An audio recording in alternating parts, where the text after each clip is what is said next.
have the Ayatollah of fantasy rock and roller with us today, Adam Rank. How you doing, Rank? They look great in person, and I just can't wait till next year where we can pack it full of 25,000. Hey, Bob, how you doing? Hey, I'm doing great. I didn't know it was Ball Guys Day. It was being ranked. I mean, how can you lose? This is the Dynasty Vipers ViperCast.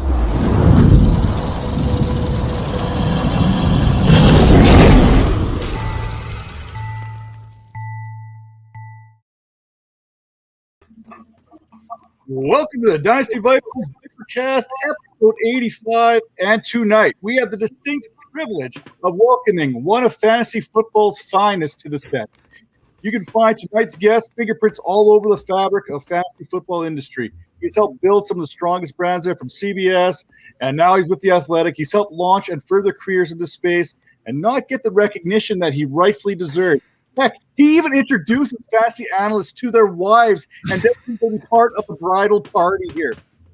Please welcome Nando Di Fino to the Viper Pit. How you doing, Nando? Hey, thank you very much. That was beautiful. Even though I could tell you were reading it, it still felt heartfelt. It was. I had to, what would happen was I originally spoke it into the phone and then copy and pasted it onto the show sheet here. So we were definitely ready to go there, and everything was heartfelt. I came up with it all myself. It was all original, no ghostwriting here, so we were good to go right off the get-go. But I meant every word of it because we've had a lot of people come on this show, CBS, The Athletic, and a lot of people that we've talked to. Everything's kind of come back to you and how you've helped them in their careers. And now we get to sit back and kind of talk about your career here as we go through Behind Your Grind with Di Fino. If I'm even pronouncing that right, because I've been known to say things wrong many times. So jump in and correct me. You got the Di Fino part right. You got the Nando part wrong. But, we'll warm up. It'll get there. You would think that'd be the easy part would be the Nando part, right? Yeah. I'm going to say that wrong like 100 times, too. That's the worst part. I'll keep saying it wrong. So I apologize. I'm going to shut up. I'm just going to call you Di Fino from now on. I like that. You got a common first name like Nando. You kind of have to, right? Exactly. 4 letters that you should think someone like me should be able to say that, but no, it doesn't happen very easily. And joining us again, as always, we got Calvin and Hobby there. We've got Tera Roberts. We've got Major Caldwell joining us here. And we're excited to get this one underway. We've had this kind of circled on the calendar for a few weeks here since you agreed to come on the show. And we had a lot of people that were very excited to have you come on as well. So we got a little bit of information to bring up throughout the next hour or so. But first, we got to send this. I got to kick this over to Calvin because he's got a burning question right now that he needs answers for. So, Nana, I guess you're familiar with like a Zapruder film, like where you get every angle of some incident, something that happened, and right now you are the last missing piece of hearing right here on Behind the Grind in the Viper Pit about what happened on your last day with CBS on the podcast. We asked Jamie, we asked Dave, we asked Heath, we asked Adam. They all mentioned this moment where Adam leaves the room for about 20 seconds. And what went down then? So I saw Adam's show, so I know how much you already know. I think I told Jamie right before it happened. I'm like, yeah, you know what? Let's get Adam out of the room. Let's just see if we can get him out of here so I can mess around with him. Because Azer made this, like you guys, I'm sure you've all edited podcasts, so it's kind of like Azer made this big deal, like, I can't beep things. It takes forever. And like once I learned how to edit a podcast, it's the easiest thing in the world to just slide a beep under on a different track. So I'm just like, all right, let's torture him a little bit. So there's no way you can get him out. Like he's got to know by now after 2 years that if we somehow trick him to go out of the room in the middle of a podcast, we're up to something. And we did anyway. We said like he forgot his wallet or we stuck something in his wallet. I can't remember exactly what it was. So he left, and I just started thinking of all the swear words I could think of all at once and tried to sing them. And I don't know if you like once you get Jamie laughing, it's like the greatest thing in the world because it doesn't stop. It just goes and he gets so red. It's terrible at keeping a secret that way because he just laughs and laughs and he's red and you know something's up. But man, that was my proudest moment was that last show. I can't repeat any of the words I said. There's an unedited version that he sent me that's floating around somewhere in one of my inboxes. But yeah, That's what we need. We need the unedited version somehow to come into a copy of that. think of a bad word, and it didn't even rhyme. It was just think of a bad word, and it was part of that. You said was this like song, right? Like you made a song out of it. Yeah, it was like Adam Mazer, bleep, bleep, bleepity, bleep, bleep, bleep. And it was just like things that he did. And it was bad. It was amazing, but it was bad. Nice. But what made you want to do that? Like, what was the catalyst for, like, what was the thought process? Like, I wanted to get him I want to get him one last time. Like, there was so much, you would sneak in these things, like, did you ever see that sofa king cool? Like, so me and Dave Richard got him to say that one show. And I don't know how we did it. And he didn't realize it for like 5 minutes. And Dave and I were just looking at each other. We got to tell him, right? And so we did. And he started the show over. And I hate you guys so much. You don't take me seriously. And it was just like, I don't know. Every time we would try and I would say davidganos.com all the time on the show. And he would get worked up about that for no reason. I just wanted one last time just to get something that he would have to edit out. Because I knew how easy it was. And he made such a big deal out of how hard it was. And it drove me crazy. nice. It was very obvious you guys had a great relationship, and we'll ask you a little bit. I know we got to go into the football talk. I'll kick it off with this, and then I know the rest of the crew's going to have some questions for you. But the relationship between Michael Thomas and Sean Payton, not exactly as good as yours and Adam Azer's. What's going down there? With Michael Thomas and Sean Payton, or me and Azer? Yeah, with Michael Thomas and Sean Payton. I mean, just like what's going to happen? Like, is he going to end up leaving? Is he done with the Saints? What's going on? I think so, man. Like, there's a very strong track record of when someone's not happy, they're gone, and you're not at good value. I mean, like, Deshaun Watson is just a mess all on its own on several levels, but that's like the first time where a guy's like, I demand a trade, and they haven't done it yet. So my assumption is they're just going to ship. I mean, there are plenty of trades they make in the next few weeks. It's not out of the question to trade. Obviously, not like the biggest superstar in the world who's injured at wide receiver, but. Like, that's not going to end well. So, might as well just get rid of him. I mean, like, the Jets cut Le'Veon Bell. Like, all the Antonio Brown, when he was recording his coach and, playing it for the world to hear. Like, it doesn't end well until you get rid of the guy. Leonard Fournette last year? Yeah. I'm not the smartest guy out there, but I'm pretty sure there's some sort of heavy-duty contract thing, that dead cap money that's really going to play into this on a trade. Something, Calvin, I think you kind of tweeted or quote tweeted something about $22 million in dead cap, or if he's traded. So they have to absorb all that to get rid of him. Like, how much is getting rid of a problem worth to you? How much was it worth to kind of leave Adam back and move on to greener pastures there? I tried, man. I'm like, look, we're moving back to. It was. What's funny is I pulled it, and they're like, no, see you later. I moved back to New York to be closer to family, whatever. And like, okay, thank you, sir. And then, like, a year later, Azer falls in love and pulls it. And, like, we would love to offer you, like, twice the money to stick around if that's okay with you. Thanks, everybody. So, yeah, that was good. That was a good one for him.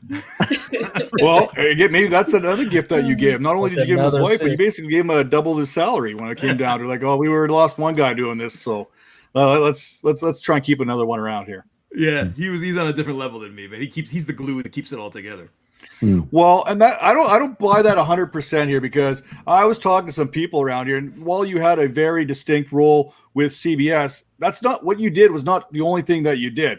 You did all kinds of things behind the scenes that a lot of people don't quite understand. What were some of those other roles that you had with CBS? Well, I wrote a lot. It was kind of like all hands on deck a lot. So I did a lot of those notes that, before they got RotoWire in there, it was just like, I'd dig in and just write some player notes. Everyone was doing that though. Helped produce the shows. I've got a production background. I worked at Court TV for like 6 years before. Well, actually, while I was in fantasy, like fantasy at night. No way. Yeah, Court TV during the day. So yeah, like I was a producer kind of by trade, and like the fantasy stuff was always just kind of on the side, and then it just kind of snowballed into something full time. So I just basically tried to help out wherever I could. Like I knew how to do TV stuff. They were starting a video show, so I kind of tried to help put that together and teach them how to do it, I guess. Not teach them. They had people who knew what they were doing, but a couple of the people didn't know. I'm like, here's how you do a rundown. So I try a little bit of everything, whatever they needed me for. I like working. It's weird to me to just have one job, stuff like that. Yeah. Love that. Thanks. A little bit of this, a little bit of that. Well, hey, you know what? I firmly believe I'm a jack of all trades, a master of none. So I fully get the whole getting your hands in a little bit of everything. I don't do anything well, but like yourself, but I do try. I try I to would get a say little grow bit going facial on. hair, top of the Yes. list. You know That's what? right. That is my 101. You know, if you get anything from this show, it's not my fantasy football analysis. It's the mustache. That's about the one thing you're going to get. I take pride in that. So I thought it was before I actually put the volume up and just saw, like the Twitter previews or whatever. I'm like, that's fake. And then I heard you speak and realized you were Canadian and realized it was real at the same time. I'm like, all right, makes sense. And now I see what's up. well, I come by it honestly. The old man, he's got one, but he's got his that kind of curls up. I'm not quite ready to turn mine up yet. I still like to be turned down. You know what I'm saying? So Yeah, I understand. we got that going. I understand. So as we're heading into the 2021 season, we've all kind of got our guys when it comes to fantasy, whether they're guys you're expecting to hit or guys you just like to have rostered on your team. You know, some of us still have Josh Gordon in our rosters just because. Who are some of your guys? I got weird ones that I'm like stumbling backwards into. Like Sam Darnold, who I've never liked, is now my I like the offense he's in. I don't think he got a fair shake with the Jets. He comes so late. Even in 2 quarterback leagues, I'll grab Daniel Jones and Sam Darnold. Like I think Jones underrated for his rushing prowess. I think that offense, they never had an off season. They really gel. Jason Garrett's, for all his call me coach stuff, he's actually a very good offensive coordinator. And I think Saquon Barkley back is going to give him, another 600 yards. Although, Wayne Gallman was good. But anyway, I'm a late kind of quarterback guy, but I've never had 2 that I've really liked late, kind of so close to each other in ADP. Hayden Hearst, I'm kind of into. I think all this talk about Pitts, he's really a wide receiver. The next logical step is, all right, well then Hayden Hearst stays as tight end, and that's just he's the number 3 target there. So that works for me. Wayne Gallman I like, actually. I don't know why. Like the 49ers, if you look at the last, I think 3 years, whenever Shanahan started, his running back rotation is far from set in stone. And I know a lot of that had to do with injury, but I just think Wayne Gallman was good last year, man. He was really good last year. And they signed him. I know it's only 1 year deal, whatever, but he could just be the guy. I'm not sure he will be. I mean, maybe he'll be half of the guy, but I don't know. Something keeps drawing me to him every time I see him there and I grab him. So I like weird guys. I don't know. The top of the draft, I messed up. He's not a bad one. You got to mention there, Mostert can't stay healthy. We don't know what we're going to get with Sermon yet. We don't know what we're getting with Elijah Mitchell. Jeffrey Wilson's already out. You mentioned that committee. Shanahan has a type of back that he really likes to use, and I think I don't have the numbers right in front of me, but I think Gallman had a 4.7 yards per carry last year with the Giants once Barkley went down. He had almost 700 yards rushing. He was, I think, the 17th running back, give or take, in scoring from weeks 9 till whenever. So, Gallman's definitely one of those guys that you could probably get late in a draft just when you're throwing darts at a dartboard, see what happens, who could pay off big time when it's all said and done. I hope so. That's what I'm banking on a little bit here. And I back you on your. I love the Daniel Jones edition as well. I've been defending him in the off season, and I'm going to keep on defending even through the brawls and the retirements and all that good stuff. But yeah, I think he's got a good opportunity to turn it around because it was rough last year. The entire team just didn't have a fair shot or a full arsenal to work with. I mean, if you look at the NFC East, and thank you by the way for that. We'll take whoever we can get on this little bandwagon. 3 of the 4 teams in the NFC East, everyone was talking about how bad they were, but they all either had new coaches or new offensive coordinators. They didn't have an off season at all, really.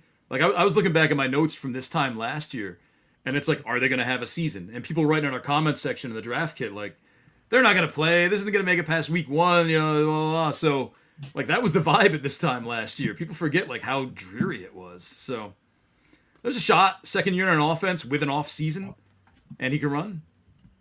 I don't know. I think it hurts him. He looks like Eli. I really think that he's got to shave his head or grow a Matt mustache or something, man. This is people just think he's this stationary bum like Eli, and he's not. Well, Aaron Rodgers didn't really step up his game until he busted out the stash, right? We can all admit that. That was the turning point. That's what turned him into an MVP, getting that mustache going. So I'm not saying, but I'm saying here. As we kind of go with these other things, what are some of the top 5 fantasy football names that you've kind of seen out there? What are some of your favorite fantasy football names that you use on your leagues? What do you mean, writers? Yeah, your team names. When you go put a roster together, what's down there? Oh yeah. Oh yeah.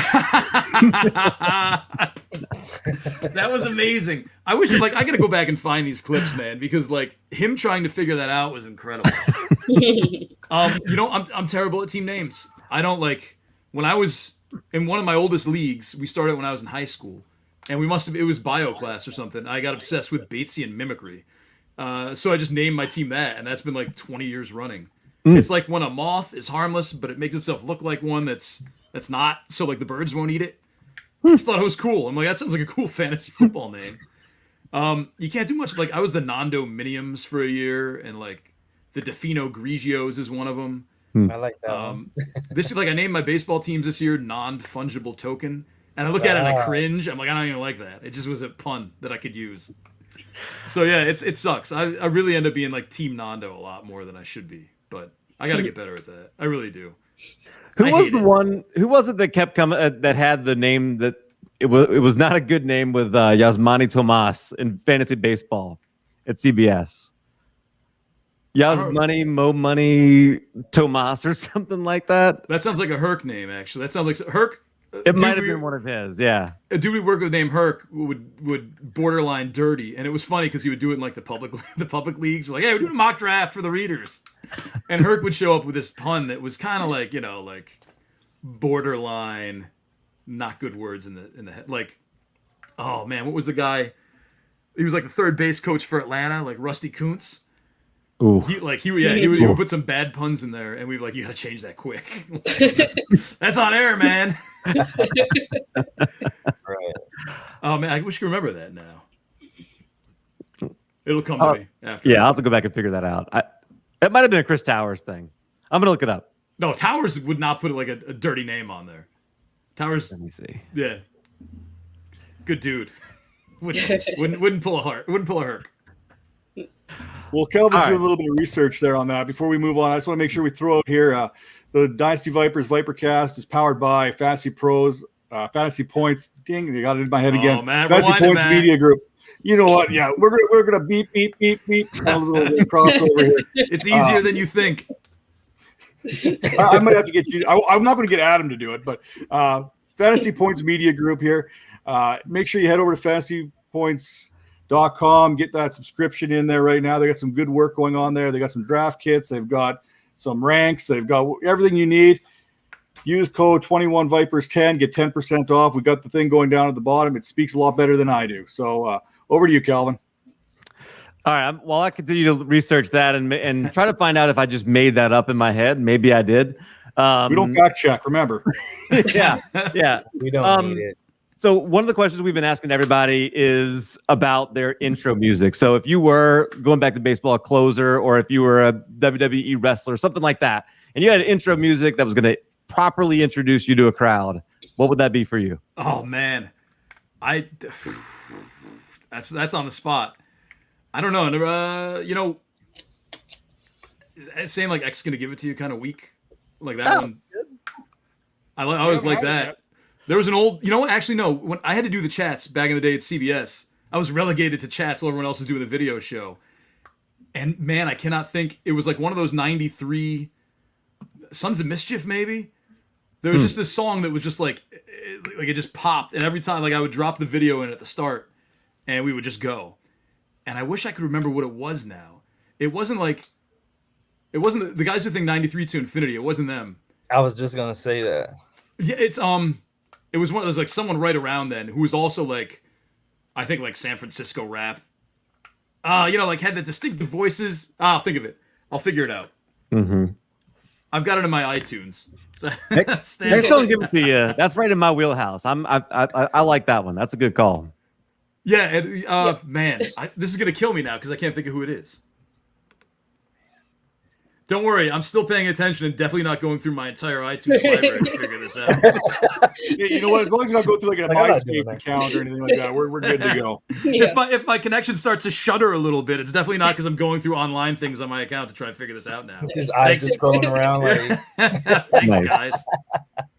Well, we'll get it at some point. but moving on back to you, kind of going back personally to you.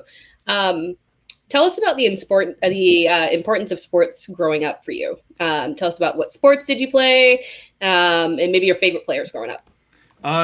So I grew up with, there are 4 brothers in my family, and we're all very, like, 2 years apart, year and a half apart. So we would always just screw around in the front yard with whatever we could. I would have to team up with my younger brother and then the 2 in the middle. We played a lot of kickball. I know we're super Italian, but I was never really soccer. I played a lot of baseball.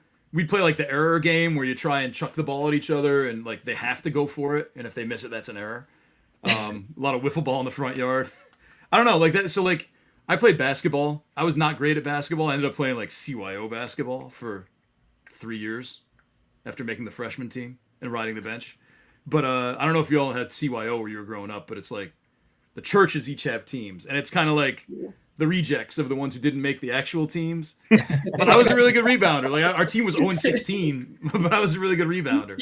So I feel like my skills just weren't appreciated by the varsity team at my high school. Yeah, and so fall time, nothing. I would just screw around and have a good time with my friends.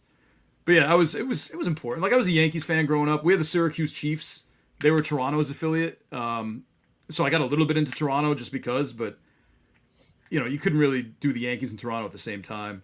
I didn't have a problem with the Mets. Like a lot of Yankees fans hates the Mets. Didn't really hate them. I was into the New York Giants, which, you know, is not related to my Daniel Jones love. Yeah, that's about it. You know, I was easy. I never got into hockey. Really, like, even like I went to Boston College and like we were like really good. We were national championship contenders, and I just like I liked the dudes on the team who I knew. I could just not get into the sport at all. So, yeah, NBA kind of faded away. Now I don't even like root for any. I don't even watch much anymore. I honestly am just so burned out on watching sports. Like, yeah, it used to piss off Azer too a lot. Like, you don't watch? How do you not watch? I'm like, I just read the numbers in the news, man. Like, it's the same thing.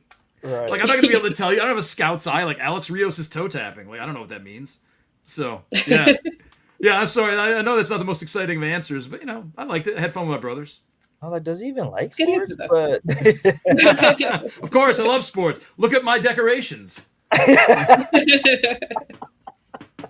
We know you were dedicated because you weren't on the high school team, but you were still playing. So that's dedication. You were there. Thank you. Yeah, thank you, Tara. That's for the love of the game. Yeah.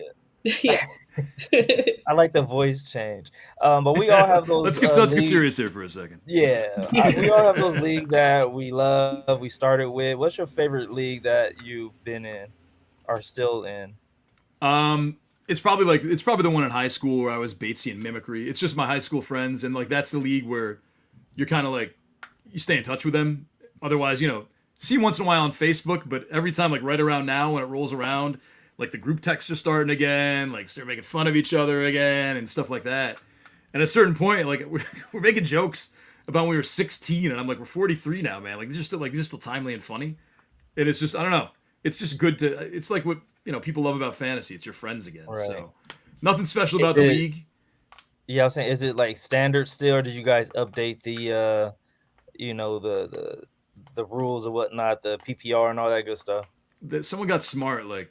Sophomore year, we were still doing hand scoring. Like our commissioner actually started he was like way ahead of everybody in the world, and he started a website called drunkslob.com.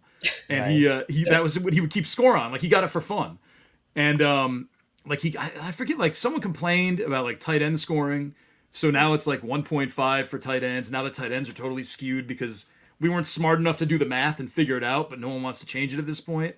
But besides that, it's 0.5 PPR. It's relatively normal. You get like 5 keepers a year, into infinity, which bothers me. Like there are no contracts or anything, but it is what it is.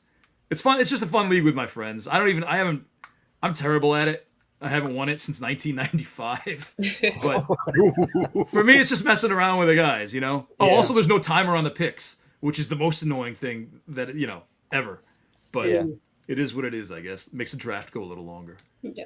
So that's probably the best thing about it. Like you said, you're 43, you're doing this with the high school guys, and you're back to high school. That's like I don't know if that works. Like Tara, maybe it's different for women, but with the guys, it's like it don't matter how mature you are, how old you get. As soon as you get together with those people you were like kids with, a man automatically becomes a kid again. It's like it never fails. I get together with my buddies, same thing. It's like we go right back to high school, and someone's getting hit over the head with some drywall, someone's getting a beer bottle thrown at them. Something's going to happen. That Did you go to What high school did you go to? Yeah, I was gonna say, man, jeez. I was thinking more along the lines of like a fort joke. He's like, "Yeah, you almost die." I'm like, "Wait, what's going on?" Yeah, I can't relate to that. I was a nerd in high school, so I don't know if we're going like back to AP class or something. I don't know. That seems like a much more normal experience. Yeah. Yeah. She said, sounds like I'm going to digress here a little bit now on the type of leagues we're in over here. But like I said, it's kind of fun to talk about those leagues that you grow up with. Now, is this an in-person, or do you guys just do this online? Like, are you able to get together for this? As many guys who can't, like, they still have it in my friend's mom's garage every August up in Syracuse, but I haven't gone in like 8-9 years. They build it around the state fair. I'm sure no one here is familiar with the Great New York State Fair, but it's that weekend. So like if you come back into town, you can just go to the fair and, drink Labatt and get pizza free and the hot dogs that are famous up there. So like, yeah, it's I don't know. It's cool. I want to. It's just I'm doing this from my garage because I can't go inside right now because I won't wake up the kids. And I'm like, I'm going to go back for my draft. So, yeah. Hey, you know what? We'll be online again. Family show. We're a kid-friendly show. If they want to come on the show, we'll bring them on the show as well. But I got to ask, they're asleep. It's more like I can't wake them up. Yeah. Nice. So it's kind of a two-part question here. We're tying this into the drafts. What is the best drink to have at a fantasy draft with friends? 100% some kind of light. Like I'm going to say Labatt Blue Light or maybe Coors Light if you don't get that in your area. Like you won't get totally drunk. You'll get a nice buzz. It's like a nice day buzz. You'll have to get up and pee a bunch, which is kind of just a nice way to, in and out and refresh yourself and just kind of not be lulled down in the draft. So, yeah, some kind of light beer, man. Like you got, yeah, exactly. Because you get too mired down in that table and you get too lost in it. You leave and you come back like a minute later, like what I missed. Like, okay, all right, let's go. Let's do this again. So you sound like a strategic kind of thinker here when it comes to your beverages. So what's the drink of choice when drafting from home then? That is a vodka. So my fridge is usually pretty bare of beer, but I got an awesome liquor cabinet. So it's gonna be vodka soda with a splash of bitters, because I don't like just the vodka soda is not. I can't do it unless I'm chewing gum, and I'm never chewing gum in the house. So just to give it a little flavor, I got some bitters. I just splash little bitters in there, and it's great. Everyone should try that, by the way. Nice. And one of these, like in a cup like bigger than this though. Not like some fancy like debonair like lowball. Like it's like I got these big Flanagan's cups from down in Florida that I fill up and I don't have to change it that often. Awesome. So yeah, strategic. Yes. That's the word. So kind of diving back personal. We'll go serious again. We'll change our voices. But tell us about a decision that changed the trajectory of your life. Something that is not marriage or birth of kids. Oh, like any kind of decision? Mm-hmm. It could be fantasy related because we'll go to your journey and talk about changes as well. Fantasy related. The easy one is fantasy related. Like I like when I took the job at CBS, that was like moving to Florida, making sure my wife was cool with it, and then like when we got down to Florida, it's like I'd never been to Florida before in my life, and it was kind of like, oh, all right, cool. Like we're gonna live on the beach because why else would you live in Florida? So I was there for 2 years. Obviously, without that, I changed my life. I changed Azer's life. So I think that's that's two lives impacted. Yeah, that's gotta be like. I mean, I don't have too many like big pivotal life decisions that I can think of off the top of my head at the moment. So I'm sorry. Kind of off that then. What were you doing before? Like you said, you did a little bit of court TV. You were kind of doing fantasy football, court TV. What were you doing that made you be like, you know what? I could definitely make that over there. You know what? I can move to Florida, and the wife's cool with it. So it was. I ended up doing this book called Fantasyland with this guy Sam Walker from the Wall Street Journal. I was working when I was in grad school. I was working at this place called Sports Ticker at the same time.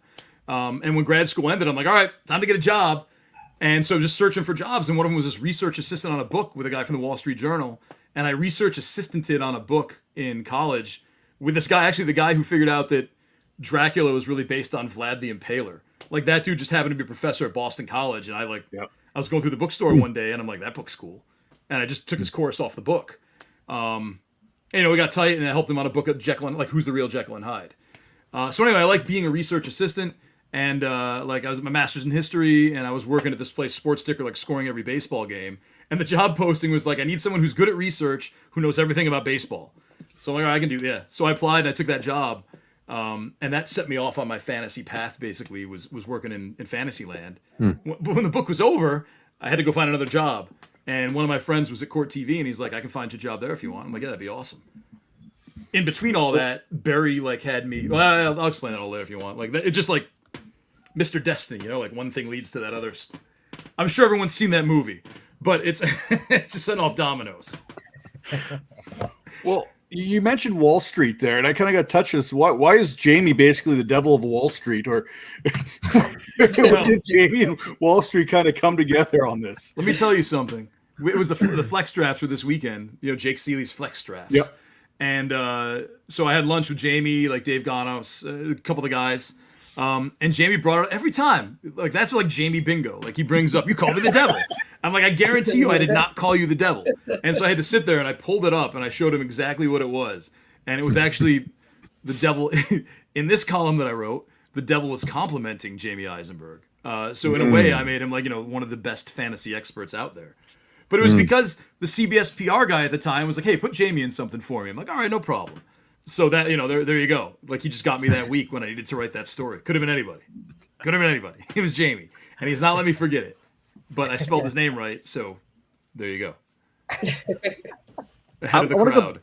I want to go back to something you touched on a little bit ago when you were talking about your favorite fantasy league, and you hit on something that, like, I can just kind of tell it's important to you. It's important to me. Like, and I think for whatever reason, fantasy sports are just kind of uniquely gifted at being able to keep people together, like high school friends, like, you know, people that you used to work with, things like that. Some of my favorite leagues are like that. Like a company that I worked with 15 years ago, I'm still in a fantasy league with some of the guys that I worked with. I would have no reason to touch base with these people ever if it wasn't for fantasy.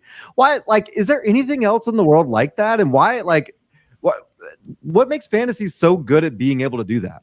I just think, like, it's a limited group of 12 people. And, you know, like, if someone drops out, you actually got to, like, try and work hard on finding that right fit for that person who comes in. There's, like, no reason to not want to do it anymore. It's fun and it's easy and it's cheap. And, you know, you pay attention one weekend of the year.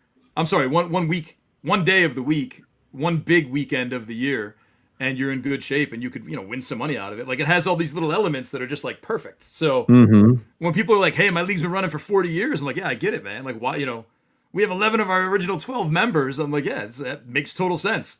Like, I'm sorry, but that's not a very unique story at this point because that's what fantasy is. Someone called it like the original social network, which I thought sounded cool, but I don't know if it did it justice. It's more than that to me. It's not like Facebook. It's just, and it's a good excuse. I mean, you know, after 6 months, if you're in a group of people that you're just kind of like, all right, we'll take 6 months off now. This is good for our relationship. Right. You can do and it. Then you reach back out and like ask them if they want to trade you Pat Mahomes or something. Yeah, like, exactly. You control the amount of input and output there. Yeah. And if you really want, if you want to keep like radio silence, you just throw a really bad trade offer out there and then you've got another silence for 8 months. It's almost like the perfect excuse. Like, I know I avoid high school reunions like the plague, but, you know, fantasy football kind of keeps a bunch of us together. I would too if I was at your high school, man, the way you just described it. What happens at the reunions now that people are, like, grown up? Yes. You never grow up. You know this as well as I do. You never grow up. It just get more sophisticated, I guess.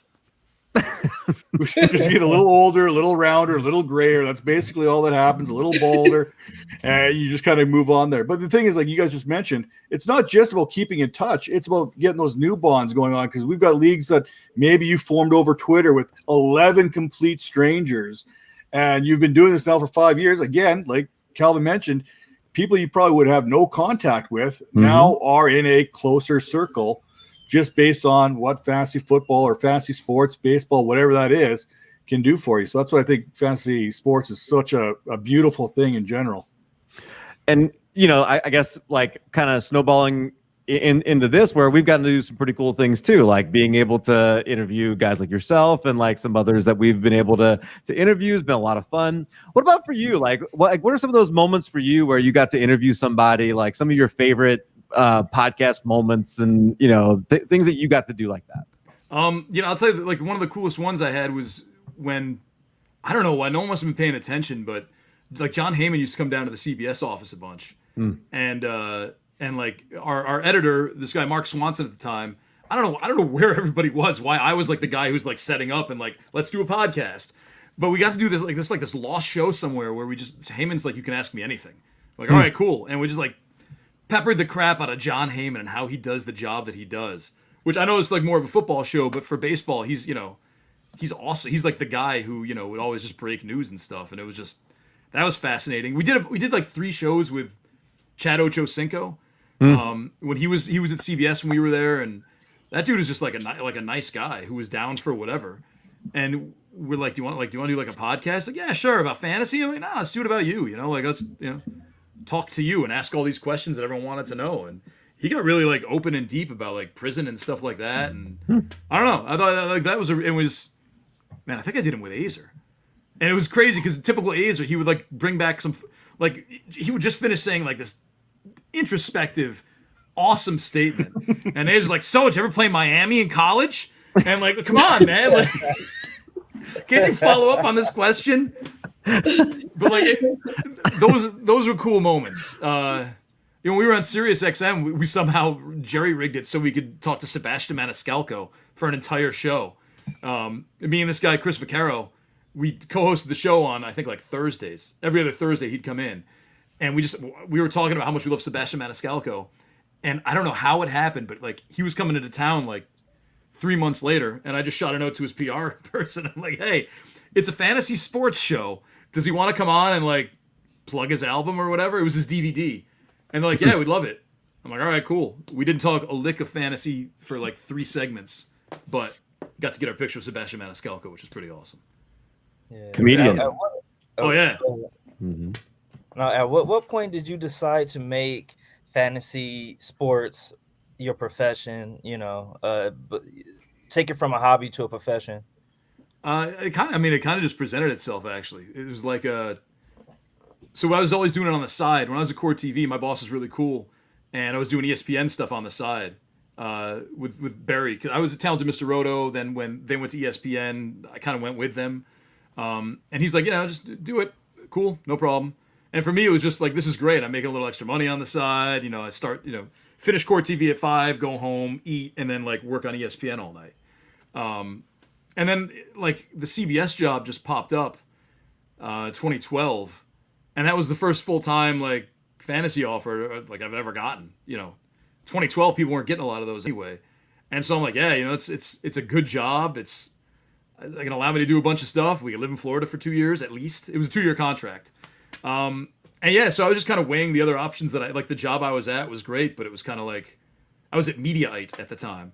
And it was kind of like, all right, let's do it. This will be fun.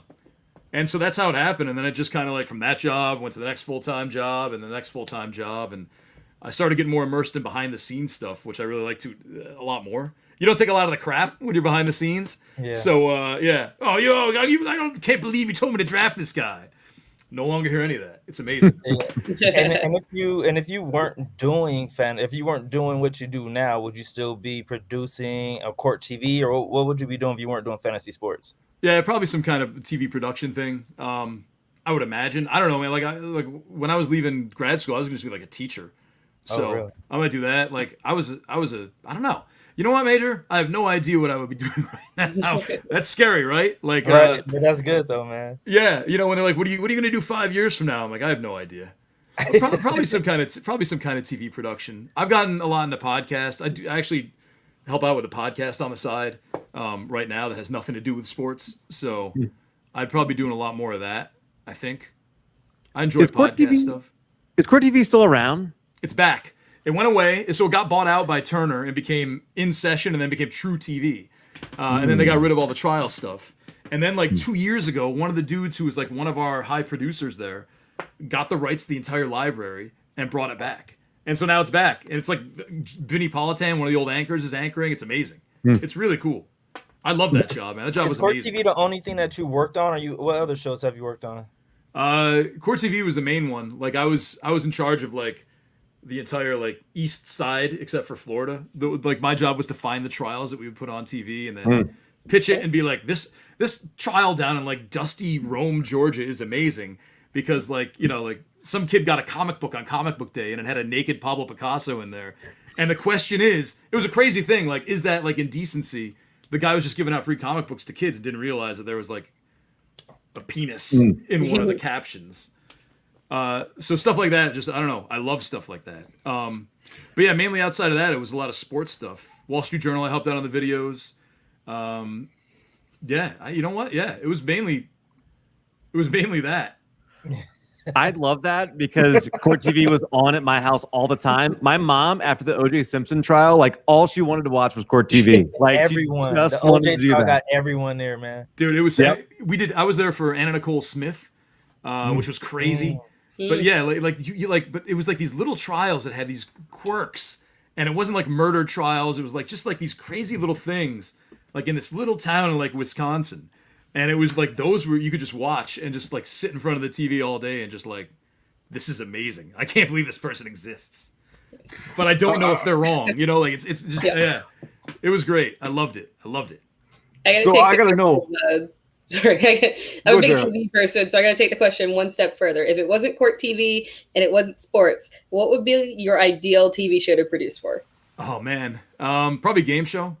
I think like we've pitched a couple of those and we actually produced a couple of them back at my old job. Like just give me like a big set and a set of rules and like $1,000 budget and we could go nuts and make something big. So I love game shows are like I can't get enough of them. They're awesome. Yeah, you'd be a great game show host. Oh, thanks. No Thank doubt. you very much. What's the best court case you found that you pitched that you thought was awesome and that didn't make it? You know, it was probably that Rome one. In Rome, Georgia. The rest were kind of like, man, I don't remember now. We had a lot. I mean, obviously there were a lot of murders. Yeah. So coming out of Matt's high school, weirdly, they're all in Canada, one little town in Canada. Yeah. But I don't. So Georgia wasn't as much fun. I had North Carolina, South Carolina. Nothing really. Oh, you know what? There was a crazy case out of New Jersey. This woman, this nurse, this tiny nurse, was accused of drugging and murdering and like cutting up her husband. Her name was Melanie McGuire. All right, this is all coming back to me now. And like it was like she had this amazing lawyer. This guy Joe Tacopina was her lawyer, who was like this guy. Like if he's doing a trial, we want him on because he's just like so good and like just so I don't know. Like you just want to watch him. He's like a TV attorney. And man, like she was accused of drugging, murdering, cutting up her husband, putting him in suitcases, dropping him in a river, and then just like going back home like nothing's. But there were like all these things, like he had gambling debts. So it could have been a mob thing, but then they found her like Google search history where she was like searching the drug to knock someone out. I don't think it was chloroform or something. Anyway, look it up. Like if you can look at the Melanie McGuire trial. She typed in like how to kill my husband. Actually, yeah. No, I really think it was something like how to because she was a nurse. And I think the argument on the other side was she would be Googling this drug anyway for what she was doing. That is fascinating. Yeah, it was crazy. Like it was really, really awesome. I want to know if any other fantasy show has ever gotten that story out of you. No, this is the first. This is the first time I mentioned Melanie McGuire, I think, on a fantasy show. There we go. The people, New Jersey versus Melanie McGuire. Yeah. Check it out. I feel a Florida man would be a great like court TV / game show type thing we can get going on at some point. Yes. Speaking, I don't know if it's a game show, but it's something you've kind of worked with, and I kind of got asked to ask this kind of question. How did you come about getting on with Fantasy Baseball 360? That was so the dude who made me put Jamie in the column that one time at the Wall Street Journal, this dude Alex Reithmiller, he was the PR guy for CBS, and he was pitching me stuff all the time. We were friends, but he would like throw like, hey, do you want to know like the most popular names on CBS for a story or that kind of stuff. And I'm like, yeah, sure. Sounds like a fun story. So we'd hang out, we would just like talk, do whatever. When he's in town, we'd have some drinks. And just randomly they were going to start this show. And he's like, hey, do you want to come down? Originally it was going to be a TV show that was going to be on the CBS Sports Network. After Jim Rome, like Jim Rome was the lead in. So it'd be like 5:30, get your lineups ready, whatever. By the time I got down there, it was a digital show.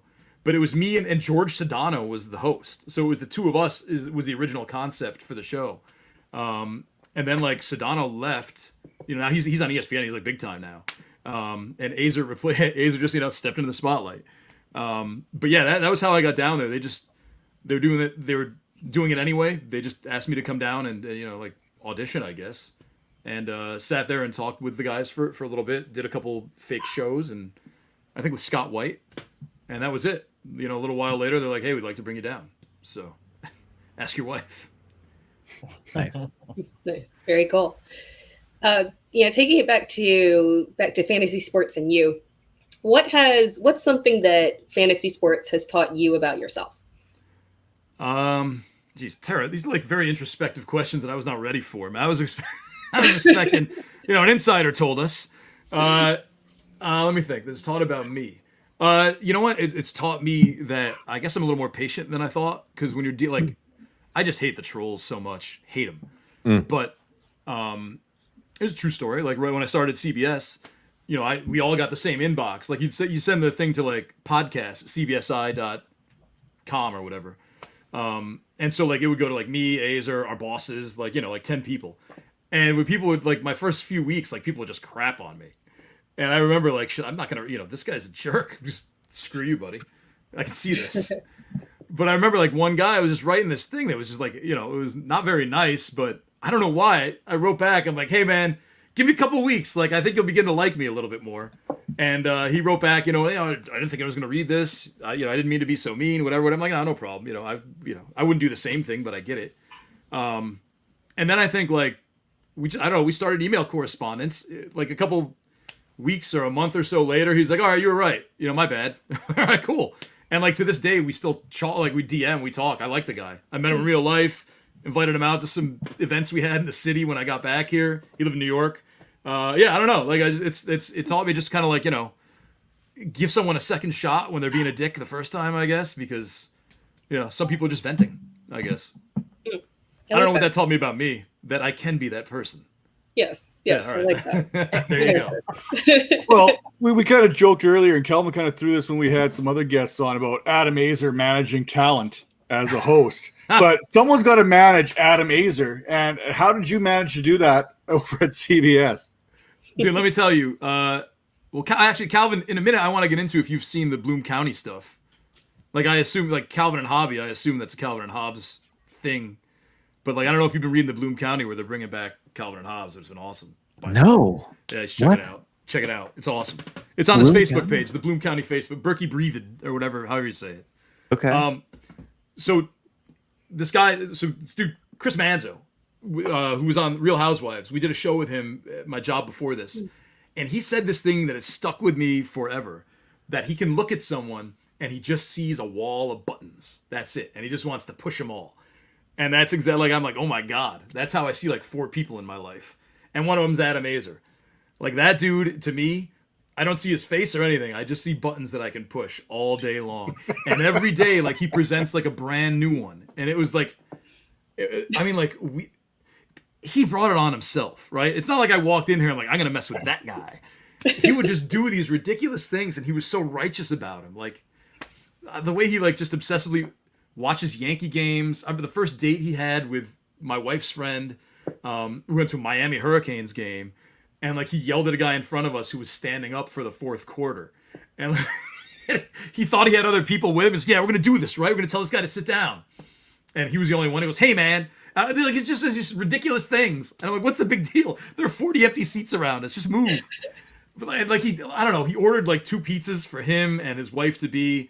And it was like 90 degrees. And people like camped out under like bed sheets. I guess you bring bed sheets to Miami games to shade yourself. And I look over and he's eating this smoking hot pizza. The rest of us are sweating. Like, what's wrong with you? And you didn't buy any for the rest of us. So like he does these things and it's just kind of like, how can you not like bring that up later? Like, it's just this odd, it's sweet, innocent, but this odd behavior that just, I don't know, man. He is like, he is the best I've ever worked. Adam Azer and Ashley Docking are 2 of the best hosts I've ever worked with in my entire life. But he's just so easy to make fun of. And it's just, I don't know. I respect the hell out of him, but he's just like, Oh man, I told Jamie the other day, like, it was like a weepy moment over lunch. I'm like, you have no idea how lucky you are that you can do a show with Adam Mazer every day, and every single day he's gonna do something that you can make fun of him for the rest of your life.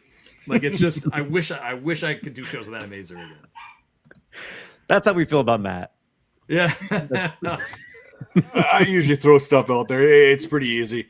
I wanted to get this question here because I'm supposed to ask you about the studio in the middle of the hotel restaurant. Yeah, we used to have my old job. There was a studio in the middle of a restaurant. Man, it was cool. It was cool. The restaurant to let us do that. This guy Mike Florio, who's at NFL Network now, who you should have on. He's good, unless you already have. I remember his last day, like, because I mean, like, I was director of content for the network, so we could do like whatever I wanted. And so we did this show called The Power Hour, where we had 60 questions. Greg Sussman was hosting it. We brought all the guys on. It was Florio's going away party. Brought everybody in, all the guys, all the girls, everyone who was part of the show. We had like 15 people, and we had, like 5 mics, and I think we mic'd up like 2 more on the lavs. And we just bought a bunch of beer, brought it into the studio, and every 60 seconds you would take a shot, and you would answer, like Greg would ask someone else a fantasy question. So it wasn't like we were just messing around. We were answering 60 fantasy questions.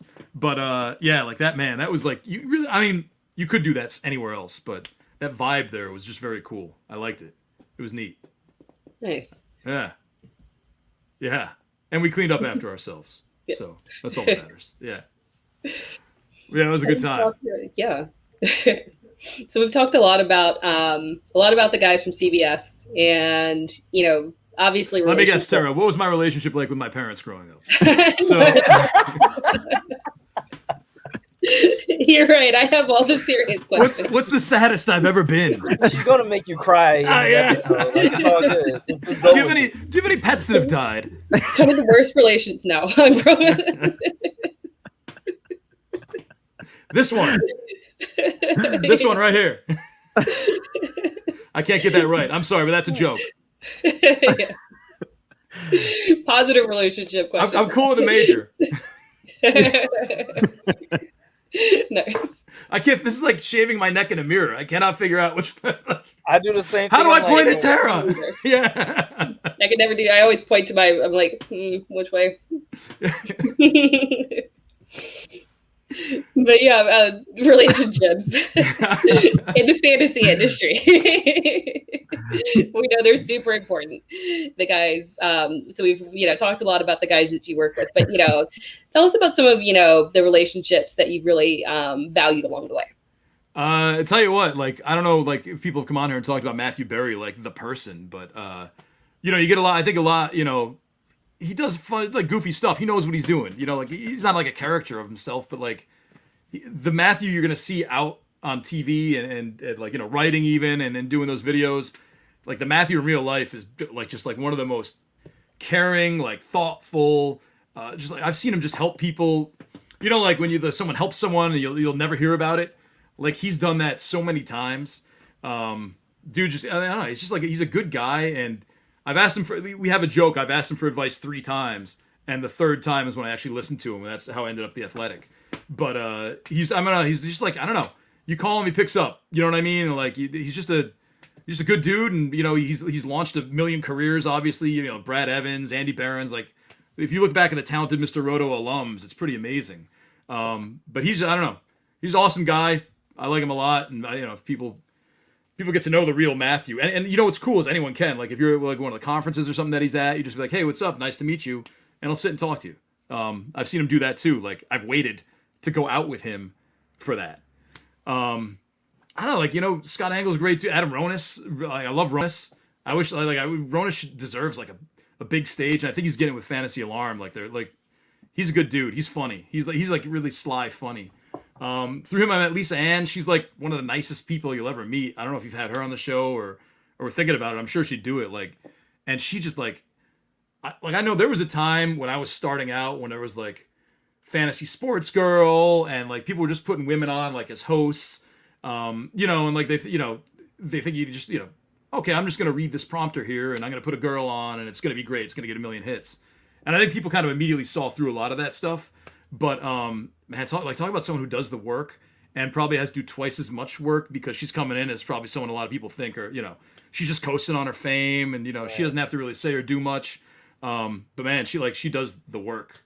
Brandon Marianne Lee, we just brought her back from retirement. Like, she's one of the OGs. We used to have her on the show all the time. She's awesome, and I'm so glad she's back. Like, she needs like fantasy sports platform. She did some great stuff. She's super creative.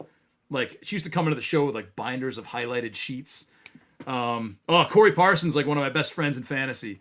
Like, I don't know, like, why, again, like kind of like Ronis, when I did, like, Corey's got like this mainstream amazing value and just this way of looking at things that at one point, I don't know when it's going to be, but he's going to break in a big way. And people are going to they're going to tell that story about like his fantasy years, like he'll have that Kay Adams moment where he just breaks through from fantasy into the mainstream at some point, and he deserves it, man. He's just like a cool, awesome guy. So yeah, I mean, I can keep going. I don't know how much time we got, but yeah, like I mean, yeah, like Jake Seeley, Greg Sutton, like just I don't know. I like I get along with pretty much everybody, man. Like I try to at least. It's an industry full of nice people. It is. Yeah. Yeah. So, can you give some advice for those of us trying to make it in the fantasy world? Only because you have done it yourself and you have helped out so many people. Like what you said about Matthew Berry has been said about you on this show several times. So, is there like the secret sauce, man? We need the secret sauce. Pronounce your guest's first names right. Nice. No, I'm just kidding. I'm joking. No, you know what? So I'd say you're already there. Like, just doing it. You know what I mean? And like the fact that you're doing this every week live at the same time. John Luke from Front Yard Fantasy, John Luke Garofalo, like same, like just keep that drug. I mean, like he just made the leap to FanDuel. You know what I mean? Like, and it's because like and it's not even like grinding so much as it is like just keep doing it. Like just keep pushing yourself and just keep getting sharper every time. Like watch yourself back a bunch. If you want to do it for video, just like go back and watch it. Cause I had like these crazy things I didn't know I was doing. I was saying too much and like I don't know, just dumb things. And if you don't watch yourself, you're never gonna know you're doing it. Like I was holding myself this way, or like my shirt was like this instead of this, and like you could see like my tan line and just like dumb things that I didn't realize. And you just keep getting better every time. I don't know. This probably is like be nice to everybody. I wasn't doing it on purpose. It's just like back in the day, back in the early days, there were kind of like a lot of jerks. Not a lot of jerks, but there were some jerks, some bad seeds running around who just like would walk around like very pretentious. And, like some people didn't want to help anybody. They didn't want to reply to emails. They whatever. They kind of looked down their noses, made some snide comments. Like, I don't know. I never liked that. Like, I learned from just watching what Barry did for us. Like, it was just like, it's not that hard to be nice and take, I got to be 10 minutes late to the bar. That's nobody. I got to be 10 minutes late to the bar. We're going to help this guy out. It's, he's just starting out. Yeah. I would say one of the things that we've tried to do lately, and I've always tried to do when hiring people, is like, don't be lazy. Like go out and look for people. People I see who they're following. And then I find people like through that a little bit sometimes. I watched back when my old job, like when it was my job to like find hosts and stuff. I would just watch like YouTube clip after YouTube. Like I would really dig into it, like find reels and stuff. I wouldn't wait for people to come to me. Like I'd go find people. And so make yourselves findable, like big time. Like, learn some SEO, take YouTube, dude, the YouTube, I think it's called the YouTube Creator Course Academy, now. Maybe? Yeah, it's Creator Academy. Yeah, that's it. Yeah. It used to be called like YouTube Certified. That's like the best 6-hour course I've ever taken. It teaches you exactly how to like manipulate YouTube with like wording and there's a whole series of videos you can watch that'll teach you basically how to get yourself in front of more people. Because you can make these amazing shows, but if it's not gaining traction, you want to try some things like naming and tagging and whatever. I'll tell you what. And sorry if I'm rambling, but there's like and don't overtweet. Like don't do a billion tweets because then people just mute you and then you'll lose the whole thing. Like I know some people I might have muted because they tweet a little too much. So stay aware of that one. But like I'm not a LinkedIn guy at all. But I go on and I hit like the yes. And then when I hit back, I hit the feed instead of going back to the page I was on before for some reason. LinkedIn has trapped me essentially. But for whatever reason, this thing at the top of the feed, this dude wrote something like, if you're doing a YouTube video and you only have like 18 views, think of that like a classroom. And you're touching, like, there are 18 people there who are there to hear what you're talking about. And, like, those are 18 real people who are watching your video and taking the time out to learn something. Or, I don't think it was a fantasy video. I think it was, like, an education. But whatever. The point is, keep that perspective because, like, you never know who's watching. Like, I know some people who, you know, we pulled out of obscurity for a couple things. And we're still doing it now for the writing stuff. Like, just keep putting out good stuff. And the right people will find you, hopefully, eventually. But... yeah, don't give up on it. Don't get soured by an experience if people are like popping left and right around you and you're not yet. Just like the right opportunity probably just hasn't shown up yet. So there you go. Hope that or they heard about either that or they heard about my high school days, and that might be the other let's reason. stay away from that guy, man. We don't want that element coming around our office. Where's the recycling?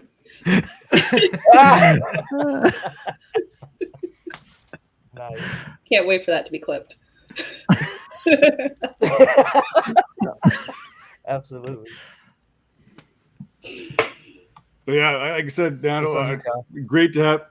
Okay, good. I'm not on mute. Great to have you on the show here. It's been fantastic here. I can just hear you talking all day, the advice you're giving and stuff, and you know the lives you've touched in the fantasy community, and apparently in wedlock as well. So we've got that all going on. But I think it's important. They also have kids now, so like I'm taking responsibility for those as well. Yeah. So this is okay. So you didn't get invited to the wedding. You must be did you get godfather status? Did you? I couldn't even get the wedding named? Party. No, and no, man. I actually don't even know if they're being raised. For the wedding snub. I thought it would make up for the wedding snub, so they would at least make you like the godfather. Like, we need to have a talk with that guy, man. Something's going on here. Well, I don't know. To be fair, Azer's Jewish, and I mean she's Catholic, so I don't know which way they went with the kids. I haven't broached that subject. They might not have even been baptized. I'm gonna ask. I'll ask him. I'll let you know. For part 2 of this series. Yeah. One Tune question in. only. No respect at all whatsoever. So it's hurtful, but it is what it is. The Rotten Dangerfield fantasy football, So- right? Exactly. But just for one specific man. I mean, we're playing connect the dots here with your career. We've seen ESPN, over to CBS, over to The Athletic. I know I've seen, first off, did Jake pay for dinner or did you pay for dinner? Because I know you guys were both in Jersey the other day. Oh, The Athletic took care of dinner, actually. Okay, very good. The Athletic took care of that. But you guys got a little special going on right now on your subscription. I seen that was getting tweeted out here not too long ago. I think it's 50% off if you subscribe. I think today. I think the end of the timeline is right now or before the show ends, basically. I think they run it till Pacific. I think. I don't really pay. I just saw like the thing in Slack. It's like, hey, today's the last day for 50% off. I'm like, all right, blah, blah, blah, blah, and then see if anything hits. But yeah, it's in there. Just hit up like any article you can hit, and it'll be right there. Yeah, I think I seen mine. I see when I came across on Jake's timeline there. So I was like, oh, got to check that out. Got to make sure we get that in the show because, you know, The Athletic does some fantastic stuff out there. You mentioned some of the names you guys have brought over, giving them the platform both on writing and on the podcasting. I've seen Athletic kind of more and more into the podcast game than maybe I've seen maybe in the past. So you guys are definitely getting more into that. It's fantastic to see it. Of course, Jake's everywhere. Jake's always been everywhere. He's been in the flex leagues, and I guess you won't see him at Joe Montana's inauguration kind of stuff, but you know, you'll see Jake everywhere else. So yeah, he's omnipresent. Exactly. There are 4 Jakes. Jake's like the end of the Prestige, you know? At the very end. Yeah. Spoiler alert. What else got going on over there right now? We're just ramping up the draft. Actually, tomorrow, I'm sure you all like know Dominic Petrillo, like Blind Dominic. Like I know he tweets a lot. Dom, yeah, he's always in my rooms in Clubhouse. I love Dom. So we got him doing a couple columns for us. We got the first one comes out tomorrow. It's just going to be like I asked him just like write about what it's like to be a blind fantasy analyst. I think it's kind of a compelling story. Like how do you do your research? You know, like maybe you can inspire someone else to like follow in your footsteps. So that's coming out tomorrow. And then part 2 next week is just like who he likes. So like here we're establishing him how he does his stuff. next week he's giving us a list of players that he likes. So we're trying to bring it like Matt Williams, who's mainly known for baseball, is going to do some football stuff for us. He's got those crazy long Twitter threads. We brought Brandon Marianne Lee back out of retirement. I don't know, Casey Joyner from the ESPN days, he's doing a column for us now. So I don't know, like we get the same like excellent people from years before. But we try to mix it up every year and bring in just a couple people who can give a little different perspective, so it doesn't get the same stuff or stale. It's hard, every year you got to write something a little different. You can't just refresh everything that you did year over year. So bringing in some new people kind of makes it a little more fun, mixes it up a little bit. There's a plan. And like you said, it's bringing in the right people that fit what you guys are trying to do over there. You guys obviously did that over at CBS. You're doing that over at The Athletic. That's a testament to what you're doing, your background, the production, the content creating. I said a lot of that can be attributed to what you're doing out there. And I think you need to get a little bit more appreciation from the rest of the community. I know you get a lot from that's good, man. everyone.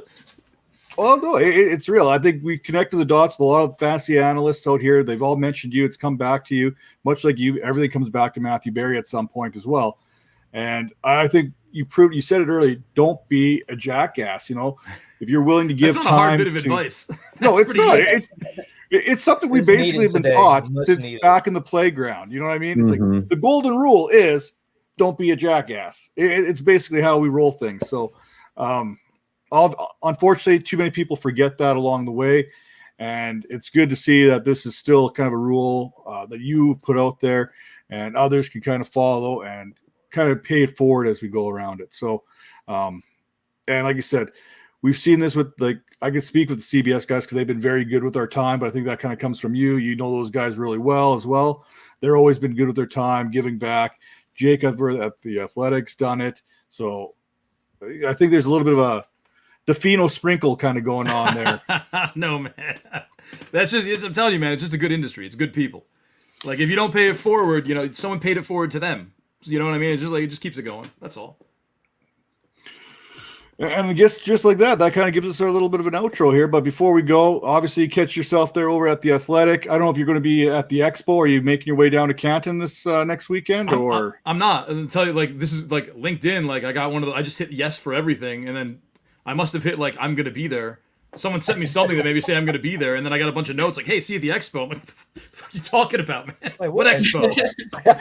And now I know this is months ago when he first sent out mark yourself going to the Expo, and I don't know, I'm interested or something, but no, unfortunately not gonna be able to make it. I'm here, man. I'm Mr. Mom for the foreseeable future. Nice. All I got pictured in my mind is Homer Simpson trying to turn off the computer. You want to exit? Yes. You sure? Yes. You sure? Yes. You sure? Yes. And then everything just kind of shuts down completely altogether. Yeah. Yeah. You can catch Calvin and Hobby there. You can catch him over at DLF. He's doing some great things. He's just wrapping up that Team Spotlight series. If you haven't had a chance to catch this, man, 32 teams is no easy task. Bringing analysts in for each team, talk about their fandom. And the fantastic work that goes into that, and scheduling. You know what scheduling's like. It's not always the easiest thing to do to get everyone on some sort of schedule, but he's been doing it with the Team Spotlight. Make sure you head over to DLF, check that out. Major, he's coming down with the show. We're not touchdown there, but something else he's kind of name it by. And you're going to catch it. I think he's going to start the debut basically in Canton. He's going to the Expo. I think that's nice. Where the birthplace of this show is going to be. So you're going to want to make sure to see what's coming out of Major next. And then flipping over to Tera. She finished her 30 players in 30 days not too long ago, a little bit of a solo series. If you haven't caught any of those, go catch that because there's some sleepers in that series that you want to make sure you get on your roster. And then, I got a couple little things I've been working on as well. If you want, you go check those out. If not, make sure you follow the Behind the Grind series because we're always hitting on these. We've got your favorite analysts coming in, talk about their stories. We have a lot of fun until Tera starts asking serious questions, and then much needed questions, man. But they're the questions that people want to hear about, and we want to hear everyone's story because fantasy football is great and numbers are great and stuff, but we like to hear the stories behind each and every one of those stories, so to speak. So, Behind the Grind is a very special little series for me that we do out here, and glad to have you part of it as well. I'm glad. Who's next? Let's see. Who do we got next here? I believe it will be Joe Dolan. Nice. So I'm planning on going down to the Expo. So we're going to record Joe Dolan on Wednesday, and we're going to have his episode drop on the 16th because I'll be in the middle of the air probably coming back.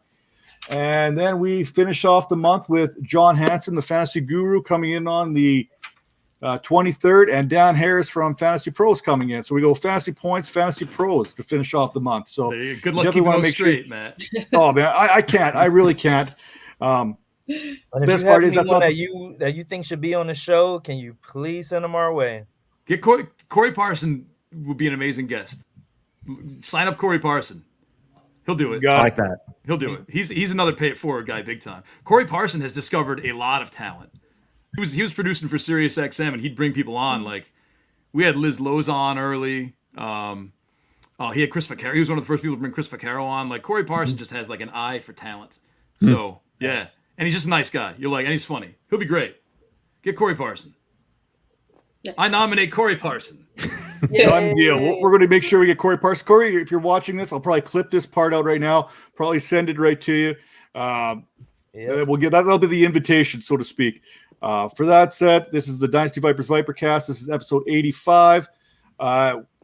See you here in a couple weeks because we'll take a little bit of a break, but we're still going to drop off content. Make sure you're watching the website. Subscribe, like, smash, whatever all the kids are saying. This show is lit. So I don't know. Am I allowed to say that? Am I allowed to go there? Are we allowed to talk about being lit? Anyway, this is the Dynasty Vipers ViperCast powered by Fantasy Points Media Group. We're gone.